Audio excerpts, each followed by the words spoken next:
Big Packer game today in Atlanta. I got my Packer gear on with my vintage brown. I'm not sure which brown. Gilbert Brown, another brown. I don't know, but it says brown on the back. And I picked it up in Sheboygan, Wisconsin at a thrift store. So we're going to talk a little bit about negotiation and the dance today on The Crazy Picker Life with Wheeler, Dealer, and Banana Peeler.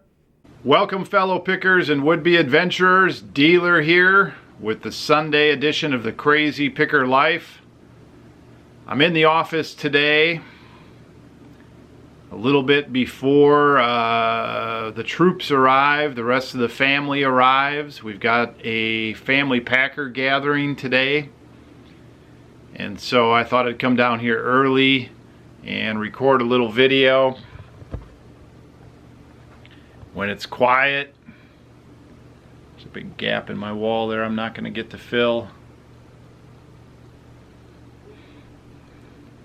It's quiet for the moment, but once the game starts and the food starts and the arcade classics machine is playing and people are coming in and out doing things, it's going to be pretty chaotic here. Well, I don't know. Once I get rolling, it could be a 5-hour show. But let's talk about one of my favorite subjects for a little while. I had a couple thoughts that popped into my mind about negotiations and the ongoing dance. Now, when you're out picking and buying, obviously there is a game that is played. As a picker, we want to get good items to resell, and we want to get those items at a good price where we can turn around in a reasonable time and make a good profit. And everybody has their tolerance for profit or their expectation for profit. Some people like to double their money, some people like to triple their money, some people like to buy low-cost items and make 10 times their money. Some people like to buy lots, like 10 or 20 or 50 or mixed lots of items, and sift through them and find the best ones and make their money on the best ones and lot up the rest of them again and resell those and make more money. The negotiations involved in getting the price that you want, that's called the dance as far as I'm concerned. The negotiation dance. And really, we're not going to go through all aspects of the dance. There'll have to be other programs. But there's the pre-dance. There's the beginning of the dance. There's the fast dance. There's the slow dance. There's the romantic dance. There's the end of the dance. Are you going to continue to dance through the next song, the next negotiation? There's the post dance. There's a whole bunch of different steps and things you can do going into the negotiation dance. Well, I go to a lot of places and pick. I don't know what the percentage is, but a good percentage of my picking is building for the future. And I'll give you a quick example. If I go meet with somebody and I negotiate with them and I buy something from them, typically that's a reasonably memorable event for both me as the picker and the buyer and the seller. I don't know exactly why. But typically, if I go back to somebody a second time, whether it's, say, at a flea market booth or even a rummage sale year after year after year, or an antique store, or another type of store, an estate sale where the same auctioneer is running, I don't exactly know why, but a lot of times I've already bonded with that person. By the second time, I don't know if it's a straight out recognition, hey, I remember you guys, or if it's just sort of an instinct that, hey, it looks like this guy's been here before. But typically for me, because I think I've talked to that person, I've asked that person some questions, typically I'll buy something from that person. We've done the dance. I hope the post-dance was a win-win with this person. I mean, it's a win of sorts. If you buy something from somebody and you come back to dance with them another month, another year, typically that leaves an impression, but it's not all about that. If you bought something from them but beat them up, it's not as memorable to them. They're not as welcoming you into their arms for the kind of dance you want to do the second time you're there. So negotiations and the dance, you need to think this through. If you're one of these people that goes into the negotiations and you have to win on every item, every deal, and then you get out of there and the dance is over on your terms every time, you're going to find less receptive dance partners the second and the third and the fourth time. The vibe won't be there. The dance will be more like one of those 6th grade dances where you're like stiff and your arms are out and you're like, okay, I'm gonna do this square dance with my partner, but only because it's for a grade. That'll be your second dance. You want your second dance to be more intimate. You want to get in there and a little more intimate, hand on the waist. Maybe you're leading the dance, maybe you're following, maybe it's one of these real wild ones where you're around and spinning and all that kind of stuff. I mean, people do different kinds of dances. You can do a dance off, that's a different one, where you got two dealers like myself and the other dealer. You got two dealers, that's a different kind of dance. It can be a little more like a friendly pissing contest. It can be a little more like a competition. It can be a little more like, hey, I'll show you a little bit of what I have, and then you show me a little bit of what you have, and then I'm gonna up my game a little bit, and then I'm expecting you to follow suit, and then then we're into it. It's almost like a friendly knife fight at points, But the win-win part of that is you walk out with some good stuff, they get left with some good cash, right? So, a couple of points. When I go into a negotiation, my attitude has to be right. If you go into your next deal, you've just left some sort of situation, whether it's picking or another situation. If you left a situation and you were distraught, you were mad, you were unhappy, you were down, you were grumpy, you were too fast-paced when you should be slow-paced, you were breathing hard, you were all pumped up with nowhere to go, all that. If you had that in your past and you bring that into your next deal, your dance is going to go bad. You're setting yourself up for a failure there, a rejection. Not the kind of dance you want. You might not get a date out of it. It might not be a win-win. You have to go into the dance with the right mindset and attitude. That's a big one.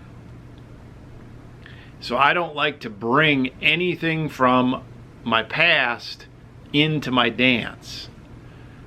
Now I don't know. When I go into a situation, I'm optimistic. I'm optimistic that I'm going to find something.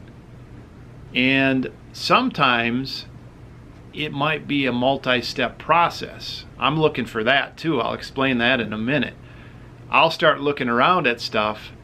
I want to get whoever is there engaged in what I'm doing most of the time. You can do that through asking questions. You can do that through showing some genuine interest in what you're looking at. You can do that in telling people what you're looking for. I don't like to revert to how's the weather and hey Packers and all that stuff too much. I'll avoid most of that. I want to use my time and my breath mostly for what we're doing there, and most people will go along with that if you do the right dance.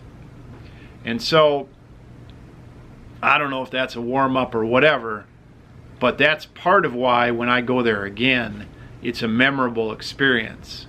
Those people know that I'm into it. I might not be a browser. Now, I might come out of there with something. I might come out of there with a bunch of stuff. I might come out of there with nothing but a lead for something else. I might come out of there with a name, a business card, somebody else who's selling some stuff.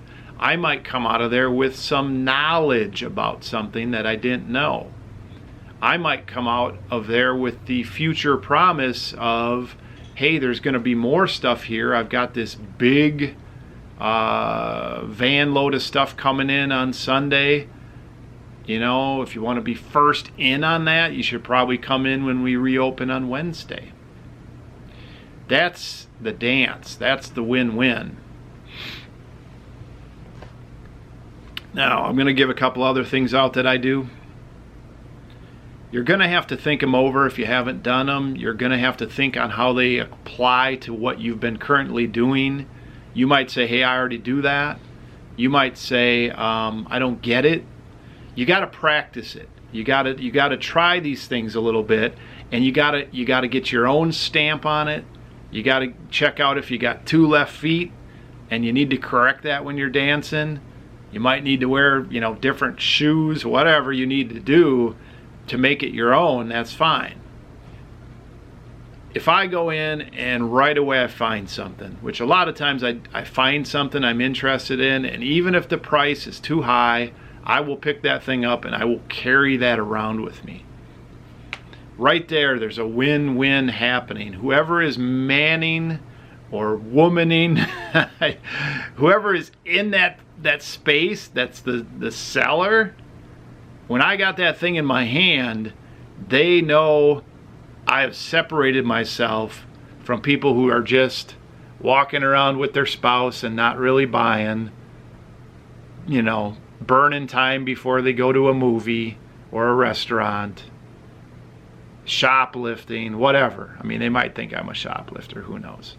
But that's where the conversation comes in. They know in a few minutes after talking with me, I'm not there to rip them off. For whatever reason. It's just the way I go about it. So I pick something up, I walk around it, I may end up buying it, I may not. But I've opened the deal right there. I've if you're playing cards, I've anteed up. There's something. If I start finding a couple of items, I'm going to start talking price with somebody. And I'm not going to try to beat them down on every single thing. I'm going to start asking them some questions. It might be as simple as, hey, this has $20 on it, and then I shut up. And They don't know how to dance around that one. There's not much of a response because they're waiting for me to say more, and then I'm not, and the dollars are out there, and the things in my hand, they got to fill that with something. Like, oh, we can do 10% on that. Oh, we should have marked that down before. Yeah, $20. That's a, that's a Frankenstein's set of earplugs from the 1800s. It's probably worth 40. I marked it down last week to 20, and gosh, it's been getting a lot of interest. I'm like, okay, sold. Frankenstein's neck plugs, earplugs. I didn't know he had earplugs. I knew he had neck plugs. Okay, right, whatever. Funny. So,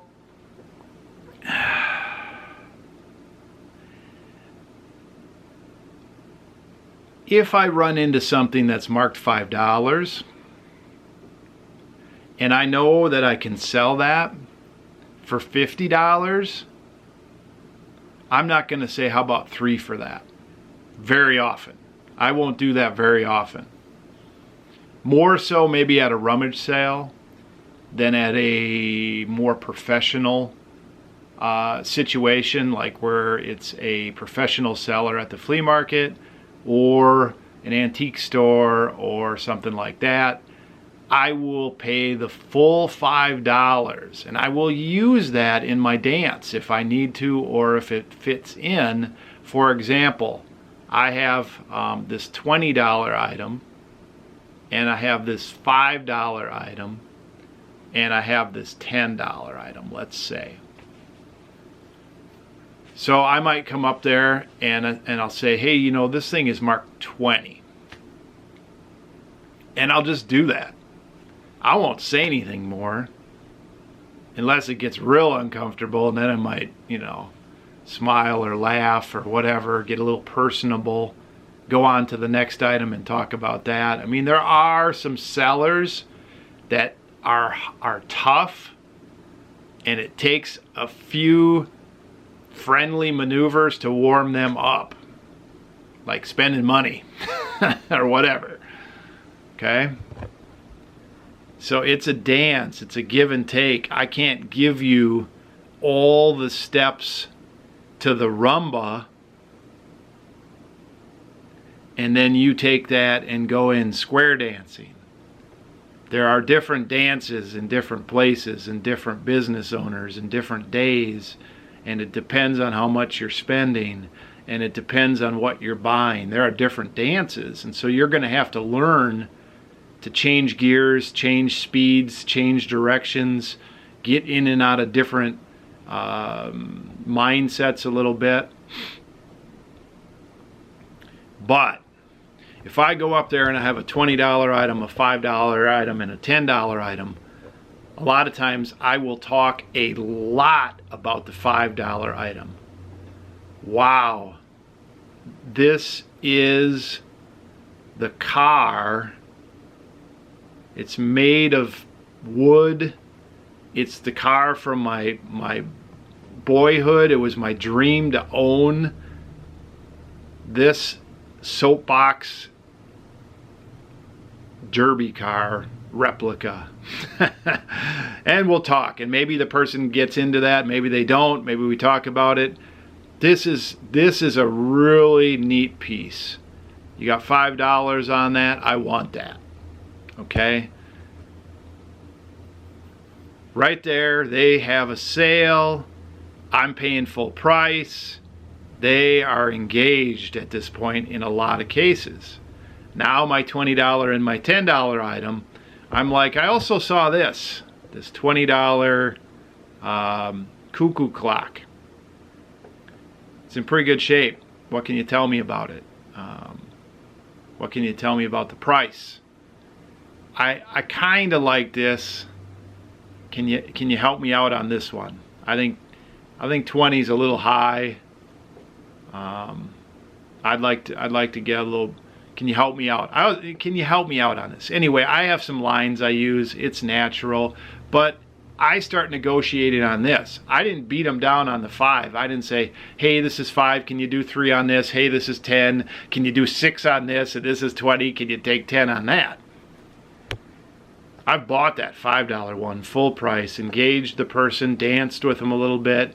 We're just about, the music's ending, and we're just about to either do the second dance or we're going to go our separate ways. And, you know, that's not what we want right here. So the $20 item, I want to get that for 10. So I might just shoot it out. I say, it's cuckoo clock. I really like it, but, you know, it's 20. And then I just shut up. They might say, well, I can do 15. Or I can do 10. Or I can do 20% off.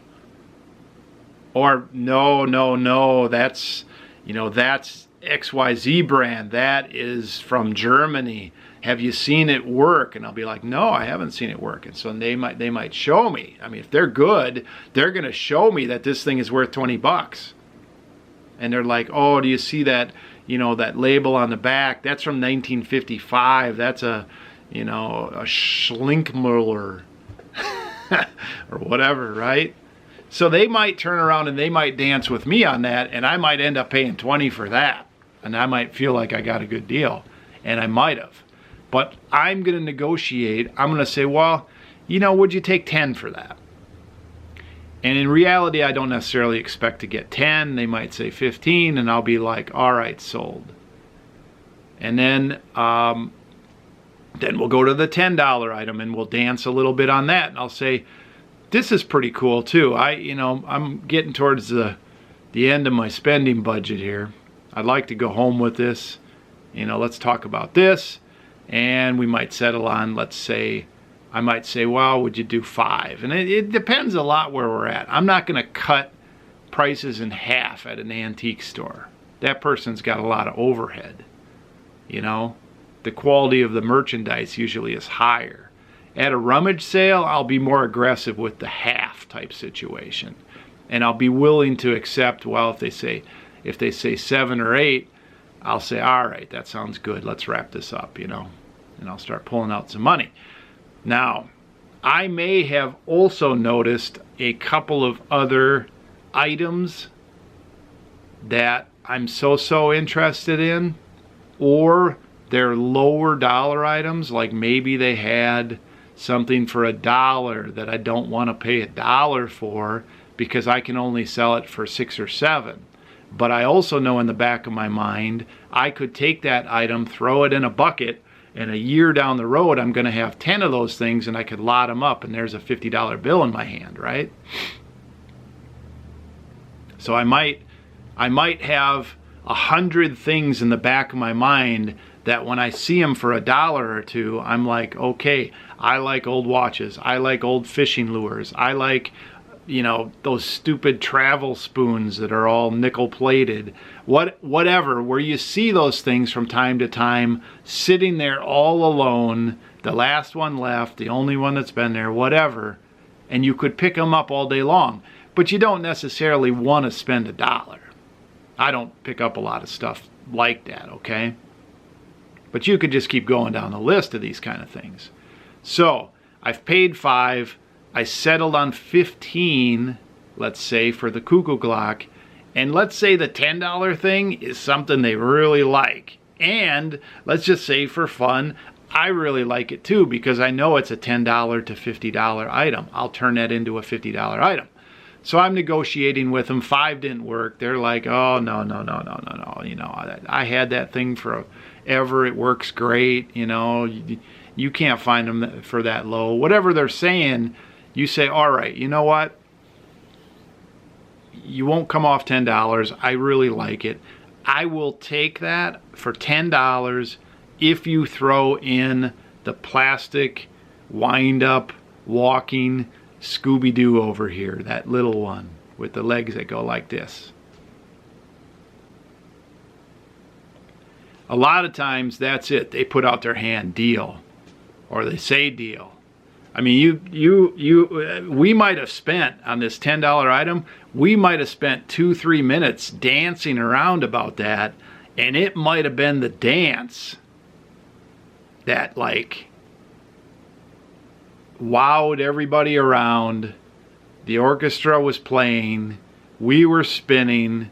The clothes were swirling. That might have been the dance. You know, we warmed up with the 5 and we liked each other. We negotiated heavy on the $20 item and we got it to 15 and we're both happy with that. We're going for the 3rd dance and it's going to be the 1. And we both wanted that 3rd dance and we settled on 10. I took the pressure off and said, I'll take it if you throw in the plastic Scooby-Doo spider wind-up machine looking thing. Deal done. Dealer's happy. Seller's happy. Deal done. The dance. Thanks for watching. I hear people coming. It's going to be Packer time. There's Benjamin.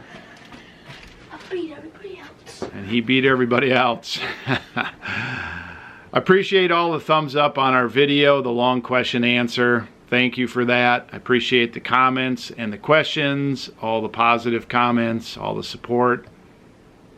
Soon I'll have a Twitter thing down below. I'm on Twitter now. All these things are coming out on Twitter. I'll announce that once I have the it's Crazy Picker Life. Oh, there's some more coming in. It's okay, I'm winding down. Banana peeler, Samuel. These are all the faster ones. Pick well, list often. Go Packers. Dealer out. Hey, Wheeler. Dealer production.